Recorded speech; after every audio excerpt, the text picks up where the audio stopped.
अस्सलामु अलैकुम वरहमतुल्लाहि वबरकातुह। राष्ट्र सहारा का आज का इदारिया पढ़ता हूँ, सुनिएगा। किधर जा रहा है यूरोप? यूरोपी मुल्कों के लीडरान इंसानी हुकूक़ की बातें करते रहते हैं, वो इजहार राय की आज़ादी की बातें करते रहते हैं, मगर बेशतर यूरोपी मुल्कों के हालात को देखकर उनकी बातों और उनके अमल के फ़र्क को समझना मुश्किल नहीं है। इसलिए स्वीडन का हालिया मज़मूम वाक़या कोई चौंकाने वाला नहीं है। अलबत्ता इस तरह के वाक़यात से ये समझने में आसानी होती है कि यूरोप के कई लोगों ने बक़ाया बाहम की सोच तर्क कर दी है, एक दूसरे के नज़रियों का एहतराम करना छोड़ दिया है। यही वजह है कि वहाँ मज़मूम वाक़यात रह रह कर होते रहते हैं। फ्रांस में नक़ाब और बुर्क़े के ख़िलाफ़ मुहिम निकोलस सरकोजी ने सदर रहते हुए चलाई थी और लिबास के इंतख़ाब की आज़ादी को नज़रअंदाज करके चलाई थी। इस मुहिम की ज़रूरत उन्हें इसलिए भी थी कि फ़्रांस में बेरोज़गारी बड़ी तादाद में थे और वो बेरोज़गारी का ग्राफ तवक्को के मुताबिक नीचे नहीं कर पाए थे। स्विट्ज़रलैंड में लैंडस्केप का ख्याल करते हुए मस्जिद के मीनारों की तामीर मुतनाज़ा बना दी गई, इस पर पाबंदी आयद कर दी गई और तवज्जो इस बात पर नहीं दी गई कि इसके कैसे असरात स्विट्ज़रलैंड की शबीहा पर पड़ेंगे। हलाल गोश्त और कोशर गोश्त पर पाबंदी आयद करने के लिए यूरोप में आवाज़ें उठती रही हैं।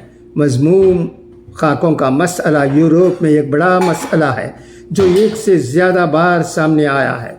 इन तमाम बातों की रोशनी में ये समझना मुश्किल नहीं है कि यूरोप के हालात बदल रहे हैं और लगता यही है कि हालात अभी और बदलेंगे, क्योंकि बेशतर यूरोपी मुल्कों की इक़्तिसादी हालत पहले जैसी नहीं रह गई है। पहले कोरोना वायरस ने उनके हालात पर असरात मुरतब किए, फिर यूक्रेन जंग ने उन्हें खौफ में जीने पर मजबूर किया है। इस खौफ की वजह ये भी हो सकती है कि रूसी लीडर यूक्रेन जंग के सिलसिले में एटम बम के इस्तेमाल की बातें करते रहे हैं और यूरोपियों के लिए ये समझना मुश्किल नहीं है कि यूक्रेन जंग की वजह से रूस की इक़्तिसादियात तबाह होने लगेगी, इसे शिकस्त नज़र आने लगेगी तो क्या होगा, और अगर इसके बरअक्स हुआ, वो यूक्रेन पर पूरी तरह काबिज़ हो गया तो क्या होगा। ये पेशगोई नहीं की जा सकती कि यूरोप में आने वाले वक्त में कब कौन सी बड़ी तब्दीली आएगी।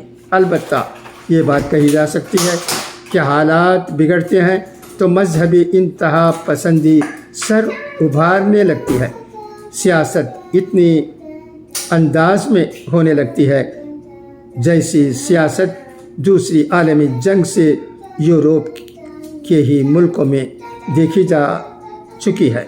इसलिए ये वक्त मुसलमानों के लिए जज्बात की रूह में बहने का नहीं, दानिशमंदाना अमल के इजहार का है। कई बार वो लोग जो दुश्मनी पर आमदा होते हैं वही पक्के दोस्त बन जाते हैं। इकबाल ने यूँ ही नहीं लिखा था, पासबा मिल गए काबे को सनम खाने से। इस शायर को मिसालों से भी समझना आसान है। नाटो में स्वीडन की मुखालिफ करने पर तुर्किया के ख़िलाफ़ एहतिजाजी मुजाहरा करने वालों का कुरान करीम के औराक़ को जलाना एक मज़मूम हरकत है। इसकी वजह से नाटो में स्वीडन की शमूलियत पर तुर्किया की मुखालिफ में मज़ीद शिद्दत आएगी या नहीं, ये सियासत का इशू है। आम मुसलमानों के लिए ये वक्त ये समझने का है कि क्या उनकी मुतज़क्किरा मज़मूम हरकत के ख़िलाफ़ احتجاج کر دینے سے ان کا اخلاقی فرض ادا ہو جاتا ہے؟ اور کیا ان کے احتجاج کرنے سے آئندہ اس طرح کے واقعات نہیں ہوں گے؟ ضرورت اس بات کی ہے کہ عربی سے نابلد مسلمان خود قرآن کریم معنی کے ساتھ اپنی مادری زبانوں میں پڑھیں، اپنے بچوں کو پڑھائیں تاکہ وہ یہ سمجھ سکیں اللہ پاک ان سے کیا چاہتا ہے، پھر وہ اللہ پاک کے پیغام کو ان لوگوں تک پہنچائیں جو اسلام سے ناواقف ہیں۔ کئی لوگوں کا اسلام کو نہ سمجھ پانا ان سے مذموم حرکتیں کروا ڈالتا ہے اور بعد میں انہیں شرمندگی اٹھانی پڑتی ہے۔ اس سلسلے میں مثالوں کی کمی نہیں ہے، مثالوں کی کمی نہیں ہے۔ مشہور صحافی یودون ریڈ نے اسلام کے بارے میں زیادہ نہیں جانتی تھی، تو اس مذہب کے بارے میں ان کی سوچ کچھ اور تھی، اور جب قرآن کریم کا مطالعہ انہوں نے کر لیا تو ان کی سوچ بدل گئی، وہ مشرف با اسلام ہو گئی۔ آج وہ ایک بہترین مبلغ ہیں۔ چنانچہ کوشش یہ ہونی چاہیے کہ اسلام کے پیغام کو دنیا کے ہر فرد تک پہنچایا جائے تاکہ اسلام کے مخالف یہ سمجھیں اسلام ایک امن پسند مذہب ہے اور اس کے خلاف ہو کر وہ امن پسندی کی بات نہیں کر سکتے۔ اچھا، تو آپ کی اجازت، انشاءاللہ پھر ملاقات ہوگی۔ خدا حافظ، فی امان اللہ۔ آپ کا یہ بھائی ویم خلیل الرحمن اٹلانٹا سے آپ سے مخاطب ہے۔ آپ جانتے ہی ہیں یہ آج کا راشد سہارا کا اداریہ بہت ہی اچھا ہے۔ اس میں صاف طور سے یہ بات کہی گئی ہے کہ ہمیں قرآن کریم کو سمجھ کر پڑھنے کی ضرورت ہے اور طیش میں آ کر تشدد میں اترنے سے کوئی فائدہ نہیں۔ ہمارا مذہب ہمیں امن و امان سکھاتا ہے اور ہمیں امن پسندی سے کام کرنے کی ضرورت ہے۔ امن و امان